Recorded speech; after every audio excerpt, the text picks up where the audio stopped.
Good. Welcome to the Apex Insiders Push to Cash IndyCar podcast, the inaugural race at St. Petersburg. I got my panel here. We're going to start with Tegrity Bets. We got Nathan Rogers and our one and only Indy Bet. What's going on, guys? What is up? Ready to go. Race week. It's race week finally here. Gosh, Back, baby. feels like Long, forever. longest off season in professional sports, so definitely glad it's here. I think Mother Nature is trying to put me in the mood here too. We got like 60-degree weather in Indy in February, so not quite St. Pete, but getting there. Yeah, it is. It was pretty toasty here in Texas. I'm not gonna lie. Even though it was nice, But yeah, we do have a fun week ahead of us. I know we got some F1 testing happening, so we're preparing for that season as well here at Apex Insiders.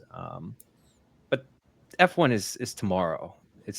Today is IndyCar. We're ready to talk about betting odds. We're gonna go through the panel, and I've been seeing you guys been posting bets left and right, and I feel like I got some FOMO, so I'm gonna gonna get in on something here after we're done. Um, as well as we're gonna talk some fantasy. This is the first year that Grid Rivals in IndyCar. Now Grid Rival is the one platform for IndyCar Fantasy League, which we are super excited about. All of us have signed up, as well as Pick'ems. Nathan, you've been killing it with the Pick'ems in IndyCar last year. That's for damn sure. So I can't wait to see what you got for us there. And lastly, we do have a new game that we're playing, the Indy Survivor Pick, which Nathan is hosting as well. There are some details. I am giving away some free entries. It's coming out of my pocket. So come in. All you have to do is just a few key things, like my post on F1 Capper, follow us on Apex Insider, and then make sure you download the app and show us that you joined our league. That's it. Pretty simple. Three simple processes. But yeah, I would like to give a little shout out to our newest partners.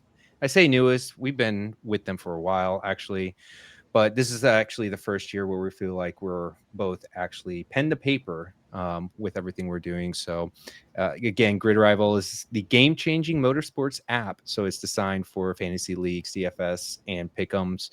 It's what we use specifically only for fantasy between F1, IndyCar. You can use it for NASCAR too, even though I don't dabble with NASCAR fantasy, but it is for you to use. Again, if you use our promo code Apex, we also have the link below. You can sign up and you get 100% deposit match. If you don't play DFS or Pick'ems, still use the app, and join us with our fantasy league. It's one of the best. So yeah, I'm excited with what to see with Grid Rival and IndyCar, which we will get to that topic. I think I wanted to focus in on some betting, some lines.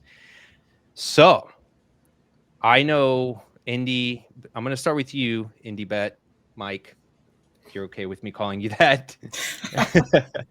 um, I want to hear what your plays are. And actually, before anything, maybe just give us maybe between everyone here, like quick trends, things you're looking at going into the weekend as you're making your bets, and maybe the rationale of why you made those bets. So, yeah. Yeah, man. Any- So first, got to start off by thanking Grid Rivals. Like I've been banging the drum on Fantasy IndyCar, Survivor IndyCar. Way to go, Nate! I'm so psyched about that. I'm a huge football Survivor fan. All these things, and I feel like every year we're just leveling up year after year. It's getting more. We're getting more odds. We're getting better.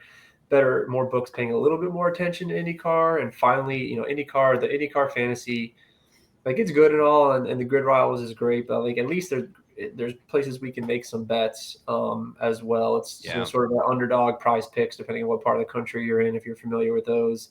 But it's specifically for racing, so I'm super psyched about that. I'm super psyched that we're growing the betting and the gambling. I've been trying to get IndyCar to do this. I'm really excited about Doug Bowles. I have in years past run into him at some races and had specific talks about gambling in IndyCar with him. And he seemed very positive on the whole thing. If you remember, he brought Caesar Sportsbook into Indianapolis Motor Speedway. That was a lot of his doing. It didn't really work out for anything. But I'm excited about maybe even more to come in IndyCar. I think they should make some money off of this. The gambling world is like throwing money at major sports, and there's no reason IndyCar shouldn't. So, yeah, I'm excited about all that. I'm cautiously optimistic about all the offerings we see from some of these sports books on St. Pete. Like, I'm worried that a couple weeks from now we're going to be sitting here on Tuesday or Wednesday and have no odds on anything and be hoping that we get something on a Friday. But hey, maybe this is the year that the sports books pay attention and we get odds every Monday or every Tuesday, and we have more betting options. The menu at Caesars was bananas. The lines are pretty good. We'll talk about that, but I don't care. Like, I'll bet into a bad line just because there's stuff to bet on. So versus there being nothing at all, just for fun. So I'm excited about all this. Yeah, no, 100% excited about Gridrival really stretching out there for fantasy. Definitely agree there. We've been partners with them for some time, so they've really put together really good products, and we're super excited about that. And you're right about the betting aspect. Everyone talks about it in every sport where they pull up the line. They're even doing it they did it for NASCAR. They do it for IndyCar. Yet, like, we're still, like you said, we're not seeing it fast enough. But there was a point in time before I even knew you guys, they would have it in the beginning of the week, and you would be able to see it even on backdoor offshore books too, which is kind of crazy, and I don't see that as often. So yeah, I agree with you. It's exciting times. We'll see. I won't get my hopes up yet for the next race, like you said, but we'll see what happens. So We'll see. yeah. So take us through. What was your favorite bet that you've placed so far? Yeah, so just for anybody that's new to IndyCar betting or watching this, just real quick, betting 101 for IndyCar is usually you'll get pre-qual lines. You're really trying to find top qualifiers in those at the longest odds possible. Post-qualifying, they'll release a new odds, and you can expect the guys who qualify, 1, 2, 3, 4, 5 to have substantially lower lines than they did pre-qualification. So I've done different methods, 50% of my bets pre-qual, 50% post-qual. There's certain tracks where I have, guys that we'll talk about. But IndyCar is tight. It is tough to figure out who's going to be on pole sometimes. The whole field to be separated by less than a second. So, I think sometimes you want to be careful with your pre-qualification bets. Maybe do 25%, 75% after, just so you have some skin in the game. And I'm always telling people look for matchups. That's the best way to have the most expected value if you can bet matchups at your book. I've closed all my offshore accounts since Hard Rock got to Florida. I wish probably shouldn't have done that. Even though it was nice. We got to get you back on that. Gotta get back in, man. Bovada paid me in Bitcoin when I closed the account, and I think I've made more money in that since in all of my gambling years. So I'm kind of happy how that worked out for me. I'm just funneling the Bitcoin money into my Hard Rock app. But yeah, man. So look, here's where I'm at so far. I think I'm a little different than maybe Nate. I'm just riding Pato and Scott. I don't remember if I was on your guys' show last year or maybe it was another show. Yeah. I'm still a little peeved that I didn't get paid out on my Pato bet from St. Pete last year. If you recall, Newgard won the race. He got disqualified. I think I spent 3 hours on the phone with Hard Rock support telling them that they should pay me my Pato, whatever 5-1, 8-1 I had or something. I think it was actually 10. I don't know, but I never got paid. I said to myself, I have in my spreadsheet, bet Pato at St. Pete again. And that's what I'm doing. And you did. Yeah, so I've got bets on both top 3 and to win on Pato and McLaughlin. I'm high on McLaughlin. I was last year. Those are my 2 bets right now that I'm rolling with pre-quals. I love it. It's hard. I think this whole panel is Pato fans. Although there were some bad races last year, though I feel like he did have a pretty good ending to the season. But I think if there is going back to your comment about how you allocate, I love that, by the way, like how you approach that. I'm the same way. I don't really put a lot. Yeah, I don't even put, I would say, even 25% on pre-qual bets. But when it gets to head, that's when I'm attacking the most. I'm trying to like throw all my money at that. But I love the play. I will definitely, since everyone here seems to have Pato, I'm going to be backing Pato for that. So yeah, awesome, man. So that's your outright play. That's the Pato, and then Yeah, he's at 550 is at Hard Rock. I think I saw him 6-1 on DraftKings. The idea being, just like we talked about, if he qualifies 1, 2, or 3, I expect those numbers to fall to like 2-1, or even if he qualifies on pole, he might even be even money to win the race. So if he qualifies, like ideally he qualifies second or third, and maybe I even rebuy in at 2 or 3-1. But there's always a chance he qualifies in the back, and then I'm in trouble, right? So then I'm gonna have to start from scratch and remake my card. But I'll be rolling with that. And McLaughlin's won here, and same numbers for him, either 5.5-1 or 6-1. Let me ask you this: are you putting any thought into the teams itself, like McLaren, Aero McLaren, Penske, and how they have the car set up perfect for this track? St. Pete's typically not a. There are tracks that I will do that. For instance, when we get to Long Beach, it's an Andretti track. Penske's good on all the road and street courses. I think every year is unique. You got to kind of feel. We'll have to feel those things out as the year goes on. You can see, like, if you teams will focus their, I think their offseason work on certain packages. Like, Penske wanted to get better at ovals. Well, they won a bunch of ovals last year. They said that. So I think we're going to have to wait and see. St. Pete's, a concrete jungle. You really only can pass in turn 1, realistically, or you can have, unless something crazy happens. So no, I mean, not too much into teams for this track, but however, that will be a thing in the past. I mean, Ganassi, Penske, those are your top dogs. McLaren for a certain extent. I don't have a ton of faith in Andretti, and then the rest are just matchup bets later down the grid. For sure. Also, didn't they announce that there were more laps in this race? Did I read that? Not this one. Not for this one. It's Not for Yeah, I don't think it's in St. Pete. Okay. Yeah. Okay. Yeah, I'm But going to have to rely on Nate and some math to figure out and dive in to figure out what that means, because some of these tracks I'm hoping that screws up some fuel strategy stuff and we can just pick winners based on speed. Yeah, it means Dixon can't rob us anymore. Well, or maybe he can. I don't know. He's always the robber. So yeah, okay. Yeah, we don't need to go down. You guys are just gonna get me fired up here. I'm already last year. I'm already bringing back bad memories, but yeah. So, all right. Well, Nathan, let's go to you, man. I know you've got some plays. Yeah, so when Caesars dropped like all those 10, 15 different props of number of lap leaders, number of cars on the lead lap, passes, fastest lap, things like that, I try to dig into those. I had to bet something. First glance, I couldn't really find anything. Props to Caesars on those lines. They were pretty decent. But then I looked more into the number of total passes and the number of passes per position. And I started digging in those numbers. And at first, those numbers looked good, but you have to take into account that this the first race with the hybrid. Yeah. This 2020 was when the aero screen was introduced. Cars got a little heavier then. But when I looked at the average from 2020 to 2023, there was actually a 28% decrease just last year at this track in passes and 24% on the passes per position. And that was pre-hybrid, but they just struggled passing with all this extra weight. Mike kind of talked about that turn 1.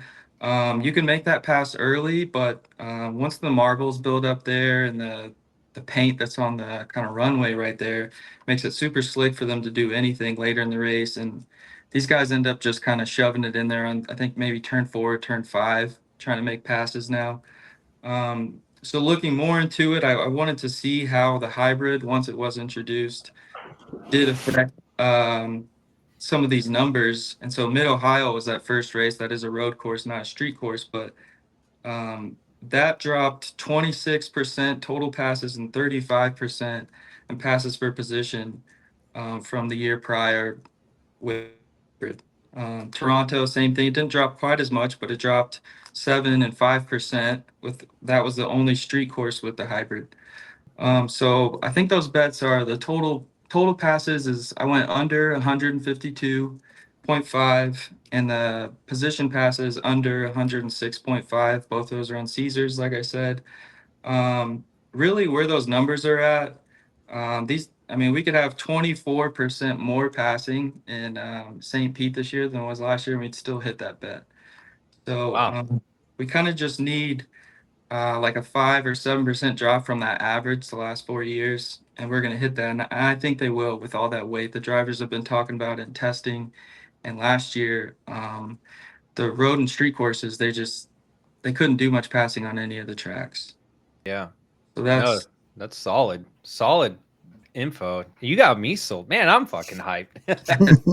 What a phone a friend, man. Yeah, He's got Caesars. I actually love that. I love that bet, and I love the analysis. I'm glad you brought up I was going to ask one of y'all about the preseason testing and seeing like what did you see from an impact, and it sounds like from a weight perspective, that is still going to be a carrying issue into this season. It sounds like this is going to be an ongoing thing as the season goes along around passing, because we went first half of the season without the hybrid, and then so in that small window we did see like passing was harder, like you were saying. So folks maybe didn't catch up to that, but Nathan did. He's caught up. Yeah, majority of those races in the second half of the year were ovals. And IndyCar kind of did some things with what they could with the aero and the tires of making those better races after Iowa. It was just terrible. But there wasn't really a lot of races on road and street courses. So I think that's why maybe those numbers are there. We're gonna have to put that in our back pocket. Keep those numbers updated week in, week Sorry, out. Yeah. Stats thrown out there, but they look good. Let's just say that. Well, let's just pray they put that market out more consistently, and maybe we can capture it. We'll see. Awesome, man. All right, Chris, Integrity Bets. It's back. We're back, baby. Yes. What do you have? Oh man, we got to figure out some kind of like free money Friday for IndyCar. I know it's kind of hard, right? How do we do that? It's just got to come, man. Is it free money Sunday? I guess. No. Yeah, I put a couple in. I think like Mike was saying, I don't want to get too crazy. First race of the year, we haven't seen anything, so I got 3 bets, quarter unit each. Nothing serious. I went the strategy wise of just basically going on last year. I found a couple guys, large numbers, who did well in the street courses. I think we have like 4 of them here: Long Beach, Detroit, and Toronto. So basically, I just went back from last year and just in their careers overall, and found some guys I like with high odds and a decent shot. And I landed on first. I got the outright. I think Colt Murda. I mean, unless we talk shit about him, he's quick, but there's always that risk. I mean, we call him Laherda for a reason. He is that guy who will find the ball. That's just him. But on the street tracks, he's been pretty solid. Got his numbers here. Third place finish, second place. He got, I think, 19th in Detroit, but he didn't get the pole there. I think he also got another pole at one point in the year, and he won Toronto. So the kid's fast on the streets at plus 450. I think I'm going to roll with that. Like I said, just a quarter unit, get my feet wet, get some skin in the game. And we got 2 other drivers for top 3, Marcus Ericsson and Marcus Armstrong. Similar reasonings, both did well when given the opportunity in the street tracks. I think we had a couple 3s, couple 2 finishes from both. I got Ericsson at plus 400. I got Armstrong at plus 1100. So that's cool. Are they likely to hit? Maybe not, but they've been well enough on the streets for me to put that out, the bet out there on those numbers. Yeah. And to pile on that Herda, I don't have the number off the top of my head, but it's like 95% of the practice and qualifying sessions over the last 5 years, he's been in the top 4 of those charts and all those. So he just has this track like locked down, and overall, him and Andretti are just pretty solid in street courses. So I also have a couple maybe like grid rival stuff we'll talk about later with Ericsson and Armstrong. So I do like those. And I did have one more bet that I really liked off of Caesars I found last night.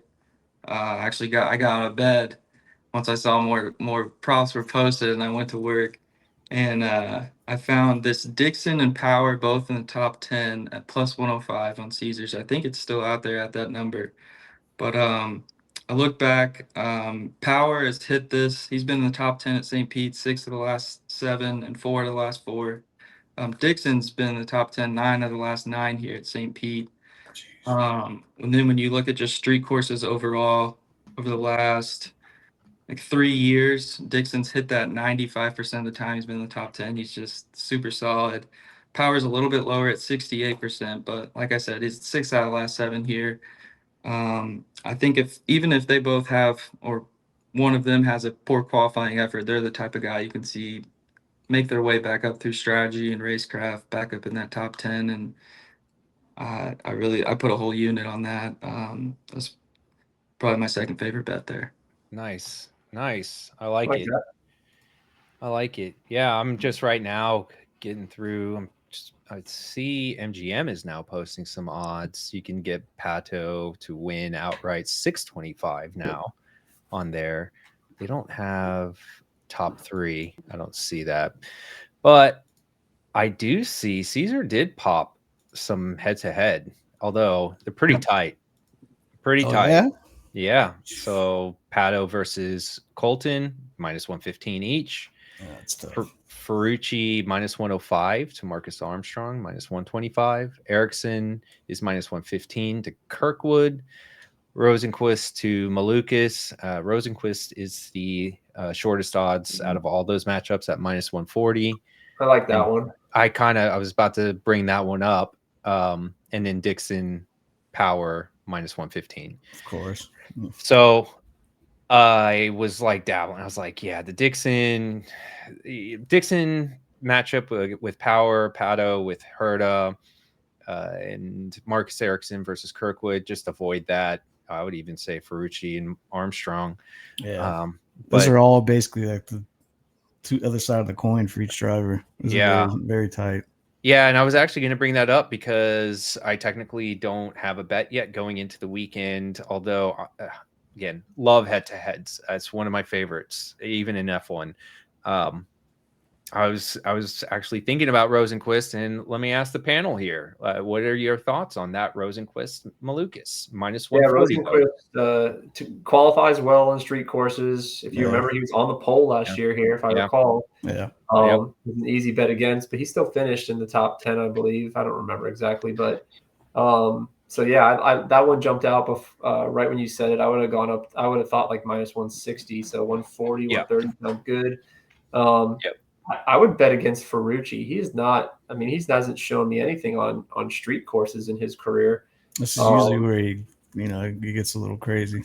Yeah, I'm not in love with Armstrong, but I'm definitely like fading Ferrucci on anything road and street until I see otherwise. And he's in the Foyt car, so that would be the other one. And then I would go Power over Dixon. This is not a fuel mileage track unless you start from last, like Pagano did back in the day.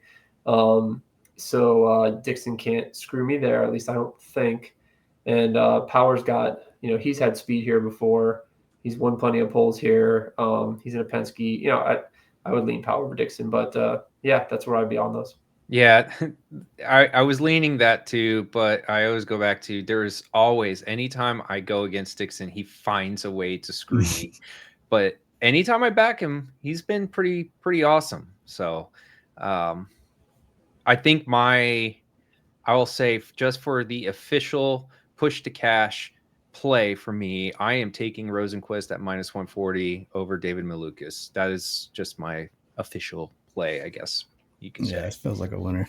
Yeah. Second year with Meyer Shank, and they have a new technical alliance moving from Andretti to Chip Ganassi, which was his first team. Yeah. And he won a race with Chip Ganassi. So I think there's going to be a good level of comfort on that team. And they should be good. Yeah. So that's a phone a friend one since it's on Caesar. Yep. that one in your passes. I'm gonna definitely get in on that, and of course, I'm gonna sprinkle in just because I have FOMO and I want to get some action. And finally, we can bet cars that is not NASCAR. So we had a Throw it fun away. time against Throw it away, Atlanta in the last 2 laps. I'm like, oh my god, all of it. We went from profits to piss all in just one lap. God. Right at the end. It's It's the only sport you can be up the beauty of 99% the NASCAR. whole Yeah. time. Yes. And it doesn't happen like every other race. No, it does happen every other race, actually. Oh my gosh. But I am excited they're at Coda this weekend. I'm not going to lie. I'm pretty pumped about that. Okay. Well, I am going to shift. I want to push fantasy below because you did bring up pick'ems, and I would love to talk some pick'ems. Go ahead and talk about those pick and plays because I did love the first one you did. I believe that was the Ericsson. Which one was that? Ericsson and Armstrong? I think it was. Yeah, that initially I did one with Pelot worse Or than Pelot. That was and, the one. Yep. and Herta better than 6.5. That's since moved. I think Herta's at 6 and Pelot's at 3.5. Part of the reason I like that initial line at 3 is because essentially he would have to get 1 or 2. And so I just did a quarter of a unit on that. Was a small one just to get some action. And with those numbers moving, I don't know about taking it now. The second one I played was I took Ericsson better at 9.5 and Armstrong better at 15.5. So normally I don't try to play multiple betters and them improving. You almost want to correlate maybe a better and a worse or multiple worse. But I just think those lines were a little soft on both of them. I expect a bounce back here from Erickson, and I'm probably higher on Armstrong than most people, but I think Yeah, that line let's at go. 15.5 was a little high. So I went a half a unit on that one. Okay.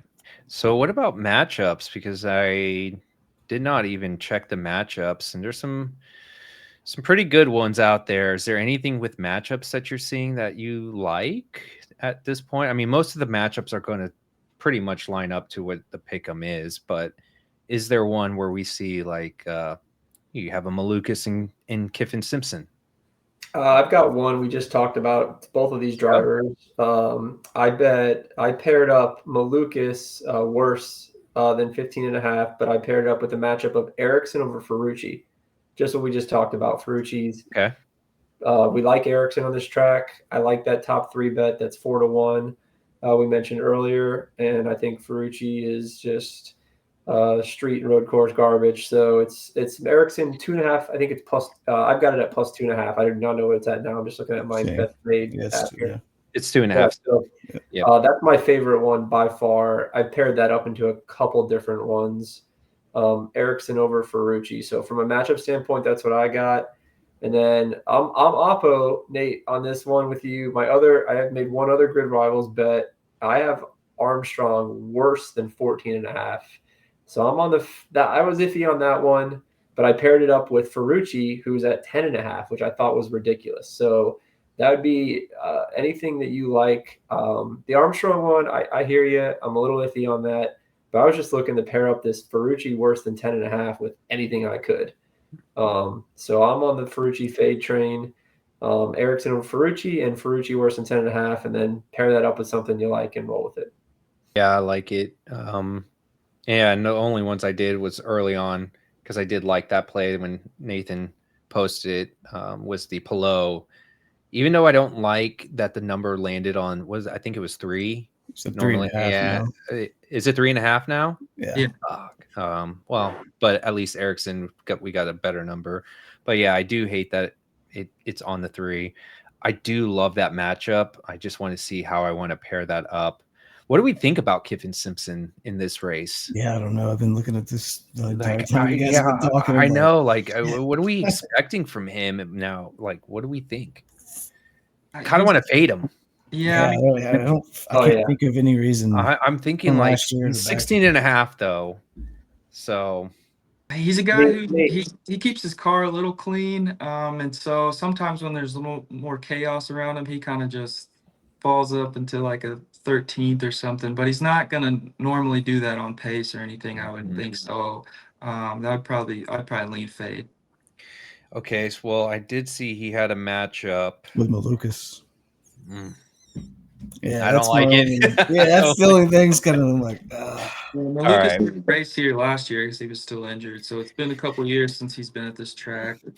Um, he did well when he came back at the end of last year, but Yeah, he was pretty just solid. it's kind of a wait and see on Malukas this year to see Mm. how he fits into AJ Foyt. What Yeah, about? that's a hard one for me to put money on right now. Yeah, you're right. I agree. Okay, what about Rosenquist to Graham Rahal plus 3.5? Though Graham Rahal has that push. Graham's going to do what Graham does at this. I've watched Graham at this track year over year. He's going to just stay clean, let people do dumb things. He'll start like 20th and he'll finish somewhere between 8 to 15, right? Like middle of the, Yeah. he'll just slowly creep his way up, do nothing stupid. He's not going to be fast. Like he'll just keep it clean and make sure the sponsors are happy. Like he's the tough guy to figure out a matchup. So yeah, I saw that one too. I faded that one. I think 3.5 is just a little too much. It's I could see like 12 Yeah. and 15 finish. Because easy. the one thing with Rosenquist is, like you guys said, he qualifies great. He gets like his qualifying trim perfect. But when he gets into the race, something happens and he starts fading. Like it's like he's crushing his tires. I can't put my finger on it with how he drives in general. So it's kind of a, yeah. Okay. All right. Well, I think that covers our Grid Rival pick'ems. And again, if you don't have Grid Rival, just check out the link. Use the promo code Apex or use the link, and you get 100% deposit match with that link. Cool. All right. Well, I'm excited about this one, which is the newest IndyCar League. And just to kind of set the stage for anyone that's new to Grid Rival, especially, the way this works is you have 6 drivers that you pick.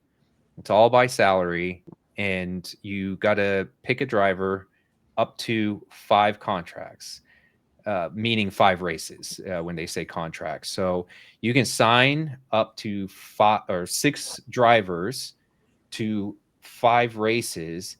And then after the 5th race, they are locked for 1 race before you can use them again. So strategically, you have to be pretty smart because, one, you're not only trying to acquire the most points in what you're trying to do for that race weekend, but you also have to kind of look ahead to see, okay, who do I need to sign for X amount of races? Let them sit for 1 race before you sign them again. And then you want to try to build your salary up as the year goes on, because of course, the more money you have in your salary, the more you can buy as everyone gets more expensive, however that works. So for any new user, that's the way it works. I haven't set my lineup yet. I know that Integrity has. He shared it with everyone, and he's already. No, it changed it. Whoa. He You changed don't it. know. Okay, Listen, that was okay. just He's tease, already. okay? He's trying to plant his flag like he's won. So yeah, we got a pretty good group going in that. So yeah, let's share. I think the way we should probably do this is like maybe talk about undervalued and overvalued drivers going into the race, and going back to the salaries and how you set it up. Like, do you think you should be signing someone for 5 races or less as we are getting into the season? So anyone could just jump in. Who do you find is, let's just start with undervalued drivers out there? Well, I would say, man, real quick. Like I used to do a stock market. It's called Jock Market. If you ever heard of it, it's a stock market for football players and golfers. Mhm. And first of all, I don't know crap. Like we're gonna have to figure this out right as we go. This whole Grid Rivals fantasy thing. I'm sure we're gonna say some stupid stuff that we're gonna look back on and be like, man, we didn't know what we were doing, but we'll figure it out. But I mean, look, it's all about buying high and selling low, right? And to me, I think there is I think there is some strategy to how you sign drivers and Yep. going into oval season. For instance, like I want nothing to do with Ferrucci right now. I think his salary is way too high. Yep. However, the second we get to oval season, I want to buy in on him cheap and sign him up when we got a couple oval tracks back to back to back. So like you got to look at the schedule as far as I'm concerned. And, like we know we got Long Beach coming up. I may or may not want Kirkwood on my team when that comes, or maybe some of the Andretti cars with their history there, and some of the, Pelot and those guys. Like, I'm not sure if we'll have thermal or not, but obviously, so I think it's all about, it's just like playing stocks, buy low, sell high. If you think somebody's going to have a run of some hot start to the season, for me, it's my boys Pato and McLaughlin, but we want to jump in on them early, because I assume the way this will work is their prices are going to go way up. But otherwise, I did a little bit of mixture of long-term and short-term contracts. So that's where my head was at. Yeah, and we do this with F1, and we've been doing it for some time. And Okay. actually, F1 has had that model for a long time before the official F1 app decided to go full dumb mode. I won't say the other word. So yes, they did something completely different. But that's what I love about Gridrival is they stuck to it's five drivers with them and a constructor, but same format. You got to do the 5 races. And that was one thing that I realized that I was kind of doing wrong last year. Even though I placed high, I didn't strategically look at some of these tracks, and I signed some drivers longer than I should have. Like I should have. And then I caught myself one race where I couldn't sign a driver because unfortunately my salary was not too hot in the beginning of the season. So you have to be very careful about those things, right? There's going to be some luck factor that happens. What I mean by that is your driver gets in an accident. That's just tough shit. You're going to probably lose $1 million, $2 million in your salary. You're just going to have to ride that out. That's just part of the game, right? But absolutely. And I think as the season goes along, like you said, we're going to learn more about these teams, the cars, and the drivers themselves to know where do we need to look moving forward. So if you're listening, don't just sign all your drivers to 5 races unless you're just winging it. Try to look ahead and see who do you think is going to be poised at that point in the 3rd or 4th race that you would want to sign. And to Mike's point, like, let's try to make sure that they're at a buy low status, not buying high status, because you buy high, you're going to be screwed on the salary over at the end of the day. So yeah, but like any other drivers that you guys are seeing that is completely undervalued, just like, let's just talk about this race and not like this 5 races or anything. Like a Rosenquist, Armstrong, you have the Armstrong at 11.8 million. Siegel, he's at 7.6. You're going to have to pick a lower driver for when you get into the 5 and 6. So hey, so funny. I'll that's my last thing I got on this, and I'll let the boys chime in. But Siegel, I ran into Siegel at Vegas F1 when I was roaming around the paddock looking for IndyCar drivers, and he actually hung out and talked to me for like a good 45 minutes, and I was just like pumping him for info. I asked him, 2-3 favorite tracks. St. Pete was on the list. Really? So Siegel is on my team, and he is starred. So there you go. There you go. That's all I'm giving away. That's it. I'm not going. Trust me, I'm taking that, man. I'm taking it and running with it. But I mean, yeah, Oh, he shit, might he's like on my the track. team, It may actually. suck, Good. but he did say that St. Pete was on his top 2 tracks. So that could mean nothing, but it was good enough for me. He was a nice guy. He talked to some idiot guy trying to bug him about IndyCar gambling. Well, I mean, I think there's a lot to read into that, especially with IndyCar. They're technically supposed to be, same specs. And if you can find a driver that loves the track, I mean, they'll get dialed in, as long as he avoids any kind of chaos, of course. But I like the intel. I've kind of picked up the last few years when in these practice sessions and stuff or interviews, when these drivers say they like or don't like a track, kind of take their word for it. Yep. Yeah, Grosjean said he hated Portland, and I don't think he ever got better than like 25th there in 4 years. Yeah. And Rossi has said he doesn't really like Barber, and he's just been okay there. So yeah, I mean that could be something valid. And that's what we do with F1. A lot of the things I do going into a weekend, so we already kind of are very in tune with the drivers, and we already know what's their favorite track, what's not their favorite track. And I know it's completely different because of like development and how they do it, but sometimes it doesn't matter. sometimes if that driver loves the track, you have to trust that as long as they have a good enough car, they're gonna really push for whatever position they're trying to opt for, whether it's top 3 for the win, top 10. You're right. You have to take their word for it. Those are typically like good signs because they know the little things about a track which makes them comfortable to drive in it, qualifying trim or race trim. So yeah, absolutely. I'll tell you what though, I know who is overvalued and I'd be not wanting to do so early on. Your top 2, Pillow and Power. They're in that 28 and 30. Dixon 27.2. That's pretty. I mean, to me, I'm looking at Joseph Newgarden at 24.4 million, and he's or Herta even, but Pato 21.6. I think we're all going to probably have Pato on our lineup. Yeah, listen, or you can take our guy Callum down there at 3.7 million. You just load everybody up top. Well, this is what happens. He's been solid at St. Pete. I'm just saying. I mean, it's true. Listen, you're going to get to a point where you can establish, hey, if you want to just do one, just a one race salary, you're going to probably want to be top heavy, and then you're going to have to find the 3 million, 4 million, 5 million to do that. No matter what, you're going to have to find those. But I like that call out, 3.5 million. I mean, that's a good one if you need to throw in a driver there. Maybe not star them. It's a new contender in IndyCar, man. They're coming. Yeah, I like it. I like it. I'd say something to keep in mind is that the Indy 500 is the 6th race of the year. It's not necessarily going to be extra points or anything in this format, but anyone you're going to want in the Indy 500, you don't want to sign them to a 5-race contract at this point because they'll be locked out that 6th race. Yeah. That's a good point.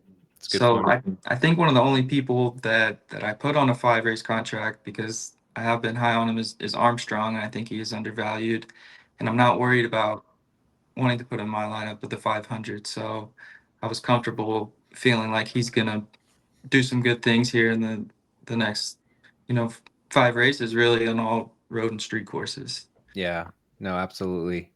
Absolutely. So what I'm hearing is no one wants to share their lineups for good reason.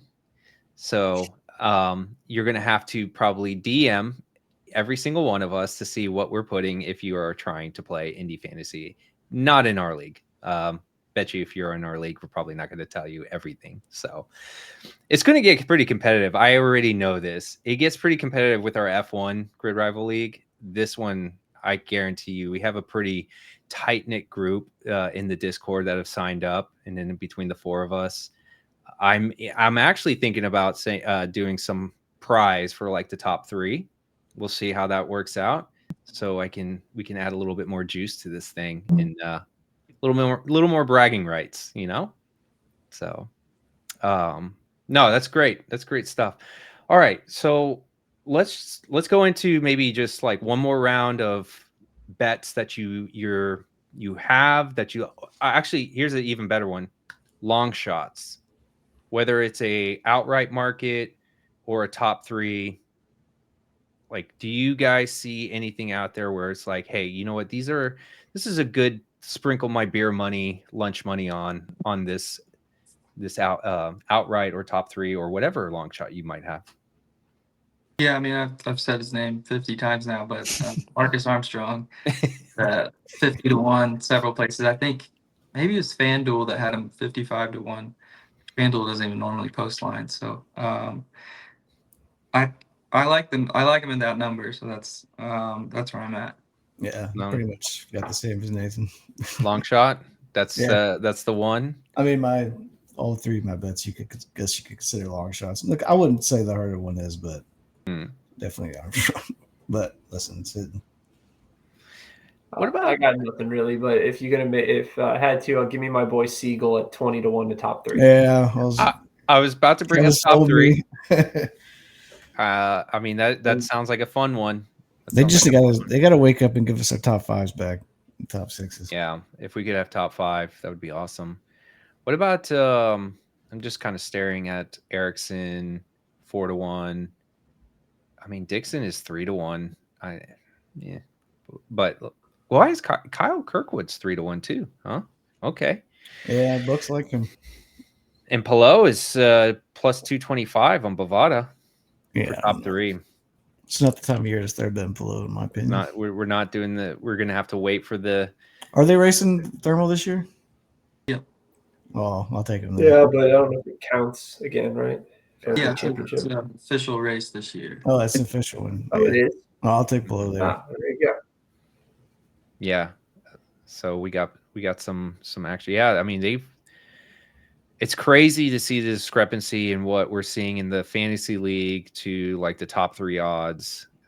Like Joseph Newgarden is at minus 105 for Bovada for top 3.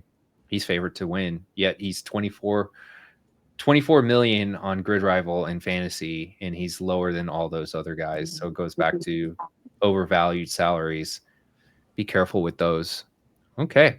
Well, let's go into any kind of final thoughts, last plugins, anything you guys want to give the listeners going into the weekend. I'll just plug the Eliminator. Oh, Again, talked about the beginning. If you guys want to take Cap up on his offer of a free entry, look into that. We'll probably close the picks here in the next couple of days before qualifying, but there's still time to get in. Basically, you'll just pick one driver each week. It'll take you, or each race, and it'll take you 30 seconds to do. But once you use that driver, you can't use them again. And you'll accumulate the same points that they get in the IndyCar standings, and then most points at the end wins it all. Awesome. And with the Survivor, to be quite honest, I just said I'm in. I didn't even read the rules. So what happens if my driver finishes in the top 10, like in the 7th position? Does it just we just keep moving on? You just hope that he doesn't wreck? Yeah, I mean you'll just get his whatever. I think 7th will equal 20 something points, Good and points. you'll get Okay. 20 points for that race. Okay. If they wreck and get near last, you'll get 5. Okay. For the win, you can get 50, maybe 51, 52. So Okay. yeah, you want to pick people that you don't necessarily have to pick who's gonna win. Siegel. Um, I'm going Siegel. No, I'm kidding. But yeah, you got to map it out. Save your good I old. use it somewhere, maybe. Yeah. We'll probably not a terrible idea. listen. No, what is I heard this. I heard the script from Siegel already, and he said he's winning St. Pete. This came from IndyBet. Just mark it. No, just kidding. He didn't. I'm be kicking myself because I didn't actually bet the 75-1. But man, I'm already stressing. Survivor football is like is a huge thing we do. I do some big pools. I've been involved with some big Vegas pools, some big local pools, and like all week you stress out over like who you're gonna pick, and I'm already stressing out over who I'm gonna burn this week. I played a golf one and done. I love it. I cashed big money last year in it, but it is like it's mental gymnastics on, like I think I'm going to plan out every single race for the IndyCar. If I get a chance, maybe I'll stop working tomorrow sometime and do that. But I don't know, but it's a mental gymnastics. It's so much fun. I think everybody should sign up. I can't wait. I think it's going to catch on and be a thing in the future. So last thing for me, man, this is my home track. I'll be at the track. I hope a lot. Got some family stuff going on, but I'll definitely be there for the race. So hit me up on Twitter if you want to come say hey. I'll be sitting in turn 1 in the grandstand where all the action happens. And yeah, man, I'm excited to get back going here. Yeah, no, it is super exciting. And you're right. The Survivor, we did this with NFL in the same format that Nathan is doing, where we did it by how much, like you take how much did they win by, and that's how you kind of aggregated your points. And I've done the traditional Survivor where it's just one and done kind of thing and just remove them. But I found the point system being a lot more fun. So I am excited to see how this goes, and I truly believe this is going to be something we're going to continue to do. Yeah, so I'm super pumped about that. So thank you, Nathan, for setting that up. I really appreciate it. And to his point, Sure. I am giving away free entries. Again, just look for the post. All you have to do is like my post, follow us on Apex Insiders main account, and then download the app and join our fantasy league. That's it. Pretty simple. Free entry. I'm going to give it to you. So awesome. Well, guys, we'll conclude. Thank you guys so much. And we'll catch you on Friday for the FPs. I can't wait. Pulling out for the Fade Grosjean train. It was a good run. Oh, God. That's right. We're done with it. Sad. Gone. We're going to have to find our new Grosjean, though. We're going to have to. There is one out there. You think so? Stingray. Yeah. All right, boys. I got to All right. run. All righty. See ya. Nick, I'll hit you up, man. Figure out what's going on this weekend. Yeah. All right. Later, man.